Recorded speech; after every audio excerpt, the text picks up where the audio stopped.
Hello everyone, welcome back to GK24। और आज की इस वीडियो में हम बात करेंगे जो मणिपुर के अंदर जो वायलेंस चल रहा है। आपको पता है बहुत टाइम से मणिपुर के जो हालात हैं वो सही नहीं है। वहां पे काफी सारा पूरा एक इशू देखने को मिल रहा है दो ट्राइब्स के बीच में। आप लोगों ने काफी सारी वीडियोस इस पर ऑलरेडी देख ली होंगी। और जो है वहां पे अभी जो वायलेंस है अभी पूरी तरीके से खत्म नहीं हुआ है, ये अभी भी वैसा का वैसा बना हुआ है।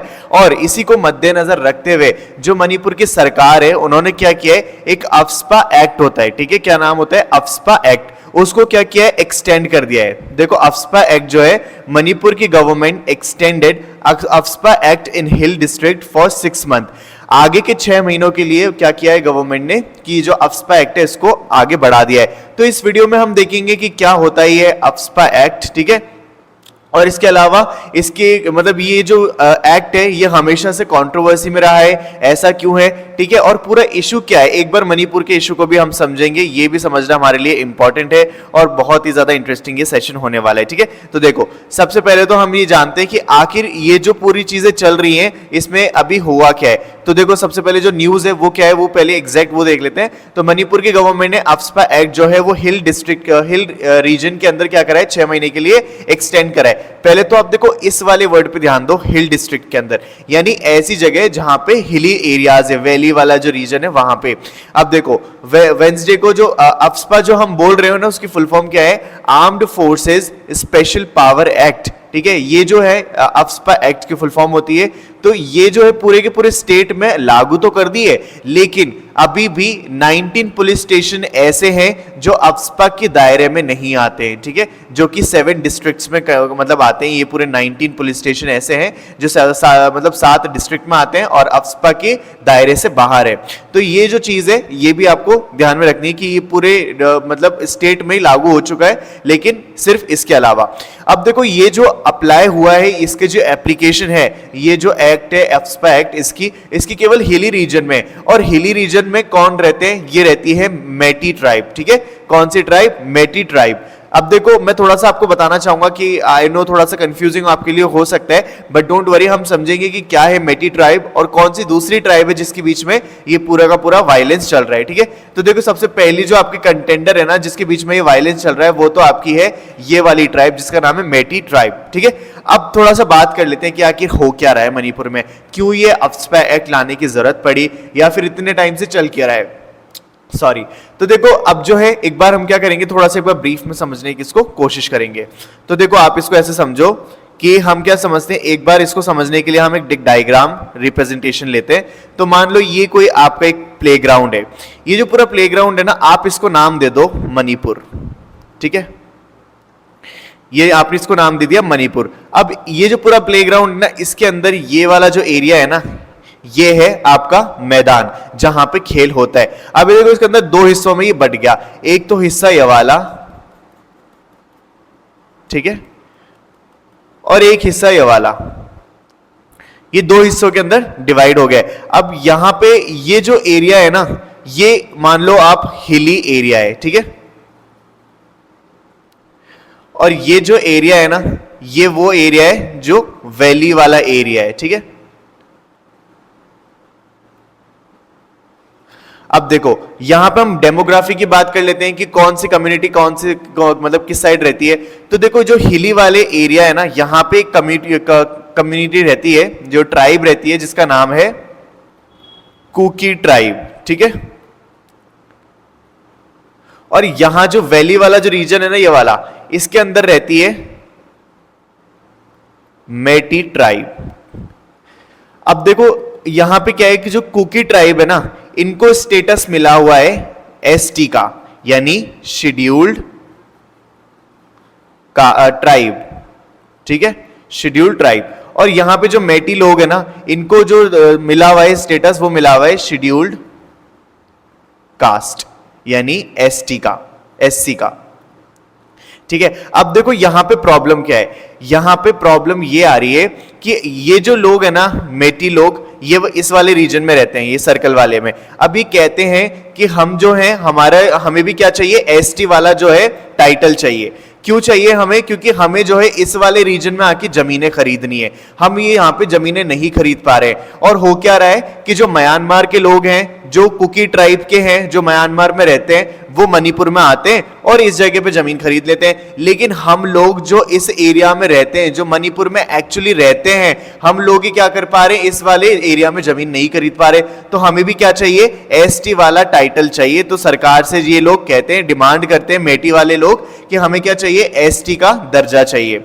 और इसी पूरे मतलब इस पूरी बात के ऊपर चलते हुए क्या यहाँ पे चल रहा है, विवाद चल रहा है। ठीक है, समझ गए आप। तो ये वाली जो है ये पूरी स्टोरी है। तो हमने थोड़ा सा क्या समझा, इसको ब्रीफ में समझने की कोशिश की। उम्मीद है आपको चीजें समझ में आई होंगी। ठीक है, अब देखते हैं। अब देखो, ये तो हमने समझ लिया कि मणिपुर में वायलेंस क्यों था। तो एक बार वापस से समअप कर लेते हैं कि मणिपुर में दो ट्राइब थी। एक बार वापस उस डायग्राम पे चलते हैं। मणिपुर के अंदर दो ट्राइब थी, एक थी मेटी ट्राइब, एक थी कुकी ट्राइब। दोनों के बीच में विवाद चल रहा था, क्योंकि मेटी ट्राइब क्या चाहती थी कि उनको एसटी का दर्जा मिले, क्योंकि उनको एससी का तो मिला हुआ है। एसटी का इसलिए चाहते थे क्योंकि वो जमीनें खरीदना चाहते थे हिली एरियाज में, और लेकिन वो खरीद नहीं पा रहे थे क्योंकि उनके पास एससी का टाइटल है। तो उनको भी एसटी का चाहिए था। तो बात सिंपल सी इतनी थी, और इसी को चलते वहां पे काफी वायलेंस देखा गया। बीच में काफी ज्यादा लोगों ने अपनी जान गंवा दी, और एक बहुत बड़े पे जो है पूरा बर्निंग मतलब इशू था ये पूरा मणिपुर का। और वहां पे एक तरीके से पूरा मणिपुर जल रहा था। ठीक है, सड़कें मतलब जो है गाड़ियां जो तोड़फोड़ होना था, शॉप जो है जला दी गई थी। एक बहुत बड़े लेवल पे आपने चीजें देखी थी। अब आगे चलते हैं। अब देखो, बात कर लेते हैं फिर ये अफ्स्पा एक्ट ने क्या कर दिया ऐसा कि भाई अब जो है चीजें बदलने वाली है, या फिर क्या होने वाला है अफ्स्पा एक्ट लगाने के लिए। तो देखो, जब भी कोई, अगर हम अफ्स्पा एक्ट को समझे ना कि व्हाट इज अफ्स्पा एक्ट, तो इसको समझने के लिए जब भी आप जाओगे तो आपको एक वर्ड मिलेगा, दैट इज डिस्टर्ब्ड एरिया। अभी डिस्टर्ब्ड एरिया क्या है? तो देखो, अफ्स्पा एक्ट उन जगह पे लगाया जाता है जो डिस्टर्ब्ड एरियाज की कैटेगरी में आते हैं। और ये डिस्टर्ब्ड एरियाज कौन से होते हैं? तो as per section 3 of AFSPA act, कोई भी ऐसा एरिया जिसको डिस्टर्ब्ड बोला जाएगा वो ऐसा एरिया होगा जहां पे कंफ्लिक्ट होगा। ठीक है, दो कम्युनिटी के बीच में ऑन द बेसिस ऑफ धर्म, ठीक है, नस्ल या फिर भाषा या फिर क्षेत्र। अगर इनके बेसिस पे दो कम्युनिटी के बीच में कोई भी कंफ्लिक्ट होता है तो फिर उस एरिया को बोला जाता है डिस्टर्ब्ड एरिया। और अगर ऐसा है तो वहां पे अफ्स्पा एक्ट लगाया जाता है।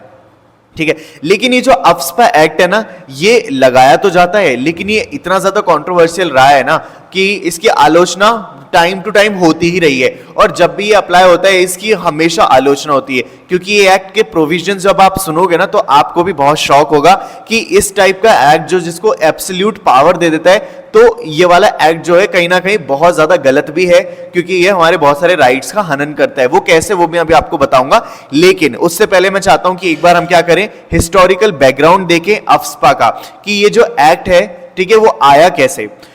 तो देखो, ये जो है अपना आता है एक्ट जब हमारा प्री इंडिपेंडेंस यानी इंडिपेंडेंस से पहले का जो टाइम था ना, तब से आया। तो देखो, ये बात है उन दिनों की जब महात्मा गांधी ने क्विट इंडिया मूवमेंट का एक आंदोलन चलाया था कि मतलब अंग्रेजों भारत छोड़ो। ठीक है, यहां पे जो है कब चलाया था, ये 1942 के अंदर। और इसी में क्या बोला था महात्मा गांधी ने, डू और डाई का नारा दिया था। अब जब ये पूरी चीजें चल रही थी ना, तो काफी बड़े लेवल पे मतलब चीजें चल रही थी हमारे इंडिया में। ठीक है, मतलब बहुत सारी चीजें हो रही थी। यहाँ पे बात है 8 अगस्त 1942 की। ये जो मूवमेंट था ना, वो लीडरलेस हो गया था अचानक। मतलब कि महात्मा गांधी ने इस क्विट इंडिया मूवमेंट को लॉन्च करा, लेकिन यहाँ पे कोई लीडर था ही नहीं। क्यों नहीं था? क्योंकि इतना ज्यादा वायलेंट हो गया था ना पूरी के पूरे देश में कि महात्मा गांधी, जवाहरलाल नेहरू, वीबी पटेल, इन सभी को क्या करा था, जेल के अंदर डाल दिया गया था। अब ये सब देखते हुए ना इतना वायलेंस क्रिएट हो रहा था पूरे के पूरे देश में, क्योंकि यहाँ पे महात्मा गांधी अब बोल चुके थे कि अब जो है हमें तो चाहिए स्वतंत्रता। अब जो है इनको फाइनली हमें बोलना है अंग्रेजों को कि तुम जो है हमारा देश छोड़ के जाओ, और इसके लिए हम क्या करेंगे, डू और डाई यानी करो या मरो वाली नीति पे अब चलेंगे। तो इस वाली पूरा था ना, ये देखते हुए वहां पे एक वाइसरॉय थे, ठीक है, उनका क्या नाम था, लिलिंथ गो। उन्होंने armed forces special power ordinance pass किया 1942 के अंदर। ठीक है, तब निकल के आया, कब आया, 1942 के अंदर। अब देखो इसमें क्या हुआ, जैसे ही ऑर्डिनेंस पास हुआ ना, तो इसमें क्या हुआ कि लोगों को एक तरीके से जो मतलब अथॉरिटी थी, जो ब्रिटिशर्स वाली अथॉरिटी थी, उनको एक तरीके से लाइसेंस मिल गया कि भाई किसी को भी तुम मार दो। ठीक है, किसी को भी तुम मार दो। अगर तुम्हें कोई लग रहा है ना कि हाँ कोई सस्पिशियस पर्सन है जो किसी भी तरीके की अशांति फैला रहा है, तो तुम्हें उससे कुछ बात नहीं करनी, सीधा गोली चलाओ और उसको मार दो। तो ये इस तरीके का लाइसेंस मिल गया उनको इस पावर के चलते, इस एक्ट के चलते। ठीक है, अब देखो, ये तो बात हो गई कि ये इसका ओरिजिन कैसे हुआ। अब थोड़ा पोस्ट इंडिपेंडेंस में आ जाते हैं, फिर अब बीच की चीजें भी हम बात नहीं करते। फिर 1947 आया, हमारे देश को आजादी मिली। फिर इस वाले एक्ट को, ये जो अफ्स्पा एक्ट है ना, इसको क्या मिला? इंडियन स्वरूप मिला। कब मिला इंडियन स्वरूप? तो ये मिला 1958 के अंदर, ठीक है। तो इसको जो है इंडियन स्वरूप मिला 1958 के अंदर। तो ये थोड़ा सा एक ब्रीफ था कि इसका ओरिजिन कहां से हुआ। क्लियर है यहां तक? अब देखते हैं थोड़ा सा आगे। अब देखो, इसका जो इतना मैं बोल रहा था ना कि इसका बहुत ज्यादा क्रिटिसिज्म होता है, इसको लोग जो है बड़ी आलोचना करते हैं, ठीक है, किसकी? अफ्स्पा एक्ट की। तो एक बार देख लेते हैं कि भाई क्या होता है। तो अफ्स्पा एक्ट ना आज की डेट में अनफेटर्ड पावर दे देता है आर्म्ड फोर्सेस को। जो मैंने बोला ना, आर्म्ड फोर्सेस, ठीक है, जो स्पेशल आर्म्ड फोर्सेस होती है ना, उनको क्या करता है? एक स्पेशल पावर दे देता है। और ये सेंट्रल आर्म्ड फोर्सेस होती है कि अगर आप कहीं डिस्टर्ब्ड एरियाज में डिप्लॉयड हो, ठीक है, तो आपके पास ये राइट है कि आप किसी को भी मार सकते हो, ठीक है। अगर कोई भी आपको लगता है ना कि कानून का उल्लंघन करता है, तो आप उसको मार सकते हो, ठीक है। और इसके लिए आपको ना तो किसी को वार्निंग देनी है, ना किसी को आपको कोई चीज बतानी है, बस आपको उसको गोली चला के मार देना है। या फिर आप उसको अरेस्ट कर सकते हो, ठीक है, अरेस्ट कर लो। आपको कोई भी उसको वारंट नहीं दिखाना, ना उसको बताना कि भाई तुम्हें अरेस्ट किस लिए किया जा रहा है, ये भी नहीं पूछना उनसे। तो ये उसको ये पावर ये भी मिल जाती है अफ्स्पा एक्ट के थ्रू। इसके अलावा search any premise without any warrant, यानी कि तलाशी ली जा सकती है किसी के भी, मतलब आपको अगर लगता है ना कि कोई सस्पिशियस है, यानी कि कोई ऐसा है जो संदिग्ध है, तो आप वहां पे क्या कर सकते हो? उसकी जगह पे जाके उसकी तलाशी ले सकते हो, ठीक है। तो ये जो है इस तरीके की पावर्स मिल जाती है जब किसी एक डिस्टर्ब्ड एरिया में क्या डिप्लॉय होता है? अफ्स्पा एक्ट लग जाता है। और ये पावर किसको मिल जाती है? सेंट्रल आर्म्ड पुलिस फोर्सेस को, ठीक है। ये सारी की सारी पावर जो हमारी आर्म्ड पुलिस फोर्सेस होती है उनको मिल जाती है। अब मान लो जैसे मणिपुर के अंदर ही अगर ये अफ्स्पा वाला एक्ट लगा हुआ है, तो वहां पे वो जो आर्म्ड फोर्सेस है ना, उनको ये सारे के सारे राइट्स मिले हुए हैं, ठीक है।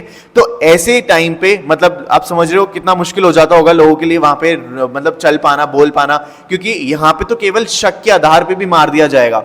तो ये राइट देता है अफ्स्पा एक्ट, और इसीलिए इतना ज्यादा कंट्रोवर्शियल है, और इसीलिए इतना ज्यादा विवादित है, और इसीलिए इसकी इतनी ज्यादा आलोचना की जाती है। अब देखो, arrest of any suspicious person और डिटेंशन विदाउट एनी वारंट। आप किसी को भी संदिग्ध इंसान को जेल में भी डाल सकते हो, अरेस्ट कर सकते हो, और उसको कोई वारंट दिखाने की भी जरूरत नहीं है। बस अगर आपको लगा कि हाँ ये मेरे को लग रहा था, इसकी हरकतें मेरे को ऐसी लग रही थी कि कुछ ना कुछ गड़बड़ करेगा, तो मैंने इसको उठा के जेल में डाल दिया। तो कुछ ऐसी पावर्स मिल जाती है अफ्स्पा एक्ट के चलते। और देखो, अब ये जो अफ्स्पा एक्ट है इसको इंप्लीमेंट कौन कर सकता है? तो दोनों ही, सेंटर भी कर सकती है गवर्नमेंट, और स्टेट गवर्नमेंट भी क्या कर सकती है? इसको इनैक्ट कर सकती है। जैसे फॉर एग्जाम्पल अभी राइट नाउ, यानी कि अभी के केस की बात करें तो अफ्स्पा एक्ट जो है एक्टिव है कौन कौन से रीजन में, वो देख लेते हैं। तो ये है नागालैंड वाले रीजन में, अरुणाचल प्रदेश में भी एक्टिव है। लेकिन ये जो दो रीजन है ना जहां पे ये लगाया गया है, वो हमारे होम मिनिस्ट्री के थ्रू ऑर्डर आया है, उसको फुलफिल किया गया है, ठीक है। यानी कि यहां पे सेंट्रल गवर्नमेंट का एक रोल था इस वाले अफ्स्पा एक्ट को लगाने के लिए। लेकिन अभी जो है मणिपुर में भी लगा हुआ है, असम में भी लगा हुआ है अफ्स्पा एक्ट, और इसको लगाने के पीछे कौन है? स्टेट गवर्नमेंट, ठीक है। वहां की जो स्टेट गवर्नमेंट है, राज्य सरकार, उन्हों का एक क्या है मतलब ऑर्डर है जिसको फॉलो किया है और लगाया गया है, ठीक है। इतनी चीजें क्लियर है, आई होप क्लियर होंगी। अब थोड़ा सा आगे आते हैं। अब देखो इसकी आलोचना क्यों होती है? ये जो अफ्स्पा एक्ट है इसकी इतनी ज्यादा ही विवादित क्यों होता है? इसके लोग जो है क्यों इसको मतलब बहुत ज्यादा सपोर्ट नहीं करते? क्योंकि ये हमारा बेसिक ह्यूमन राइट्स को वायलेट कर रहा है, ठीक है। यानी कि ये जो एक्ट है ना, कभी भी सिटीजन को ह्यूमन राइट्स जो दे ही नहीं रहा है। मतलब कि आप खुद सोच के देखो कि even during the state of emergency, last paragraph देखो कि जब हमारे यहाँ पे इमरजेंसी भी लगती है ना, तब भी right to life and liberty तो होता ही है। आर्टिकल नंबर 21 कभी भी सस्पेंड नहीं होता, ठीक है। Under article number 20 can not be suspended, article number 20 कभी सस्पेंड नहीं होता। और ये एब्सोल्यूट पावर दे देना किसी को भी कि भाई तुम जो है किसी को भी मार देना, ये कर देना, तो ये हमारे फंडामेंटल राइट्स के अगेंस्ट में जाता है, ठीक है। यहां पे देखो सेकेंड पॉइंट क्या है कि इससे एब्सोल्यूट पावर मिल रही है किसी भी अथॉरिटी को, जो हमारी सेंट्रल आर्म्ड पुलिस फोर्सेज है उनको, कि भाई आप जो है किसी को भी मार सकते हो, किसी की भी तलाशी ले सकते हो, किसी को भी संदिग्ध को आप जो है मतलब क्या कर सकते हो? जेल में डाल सकते हो। इस तरीके से क्या हो रहा है? हमारा फंडामेंटल राइट्स का वायलेशन हो रहा है, ठीक है। आर्टिकल नंबर 22 जो है उसका वायलेशन हो रहा है, और यहां पे जो है एक तरीके से immunity against any punitive action. तो ये सारी की सारी जो चीजें है ना, इन सब के चलते क्या होती है कि इस वाले एक्ट की हमेशा क्या होती है? आलोचना होती है। लेकिन इसको लगाया जाता है कहां पे? डिस्टर्ब्ड एरियाज के अंदर, ठीक है। तो ये जो है अभी न्यूज में चला हुआ है, और अभी जो है इसके जो रीसेंट न्यूज है वो यही कि जो गवर्नमेंट है मणिपुर की, उन्होंने एक्सटेंड कर दिया है इस एक्ट को फॉर द नेक्स्ट 6 मंथ, ठीक है, हिली रीजन के अंदर। तो ये है हमारी पूरी आज की न्यूज। मैं चाहता हूं कि आप अपने थॉट्स, अपने व्यूज, अपने ओपिनियंस कमेंट सेक्शन में जरूर लिखें।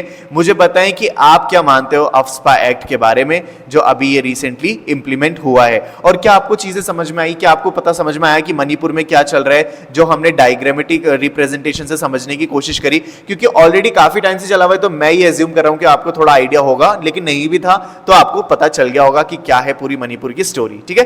तो ये थी हमारी आज की वीडियो। उम्मीद है आपको ये वाला जो टॉपिक है अच्छा लगा होगा, और अगर अच्छा लगा है ना तो आपको ये आने वाले एग्जाम्स में हेल्प तो करेगा ही, बट मेक श्योर कि आप अपनी राय कमेंट बॉक्स में जरूर लिखना ना भूलें। क्योंकि अगर आप अपने व्यूज और अपने ओपिनियंस लिखते हो ना, तो it gives you know a broader horizon to think about various other issues, क्योंकि ये सारे के सारे आपके देश के ही इश्यूज है। तो अगर आप यहां पे अपनी राय रख सकते हो, तो आप क्या कर सकते हो, अपने होराइजन्स को ब्रॉड करते हो, ठीक है। तो अल्टीमेटली इट्स योर बेनिफिट। अब देखो यहां पे मैं बात कर लेता हूं जाने से पहले, ये जो GK24 एप्लीकेशन है इसके बारे में, ये जो डेवलप की गई है ना एप्लीकेशन, ये सारे के सारे आपके लिए की गई है, क्योंकि यहां पे आपको मिलने वाले हैं करंट अफेयर डेली बेसिस पे, लेटेस्ट करंट अफेयर, और वो भी हिंदी और इंग्लिश दोनों में। इसके अलावा आपको यहां पे मिलेगा बहुत सारा study material related to your all exam, SSC, bank, railway, ठीक है, जितने भी आपके वनडे कॉम्पिटिटिव एग्जाम होते हैं सबसे रिलेटेड आपको स्टडी मटेरियल मिलेगा। और तो और यहां पे जो है आपको बहुत सारे MCQ भी मिल जाएंगे, जिनको आप अटेम्प्ट करके ये देख सकते हो कि आपकी तैयारी कितनी ज्यादा स्ट्रांग है। तो ये सारी की सारी चीजें आपको मिलने वाली हैं फॉर फ्री ऑफ कॉस्ट, यानी कि कोई भी ऐसा कुछ नहीं है कि आपको सब्सक्रिप्शन लेना पड़े, यानी सब्सक्रिप्शन के बेसिस पे कुछ भी नहीं है, सारा का सारा आपके लिए डिजाइन किया गया है। मैं थोड़ा सा आपके लिए काम आसान करने के लिए मैं क्या कर रहा हूं कि नीचे जो आपका डिस्क्रिप्शन बॉक्स है, मैं वहां पे इसका लिंक डाल रहा हूं, आप वहां पे जाके इसको डाउनलोड कर लेना। तो ठीक है, फिर वीडियो अगर अच्छी लगी हो तो प्लीज सब्सक्राइब कर लेना चैनल को, सो दैट आप कोई भी वीडियो मिस ना करो, और वीडियो को लाइक करना, शेयर करना अपने दोस्तों के साथ। तो चलो फिर इसी के साथ मैं मिलता हूं फिर आपसे अगले वीडियो में। Thank you so much for watching this video. चले।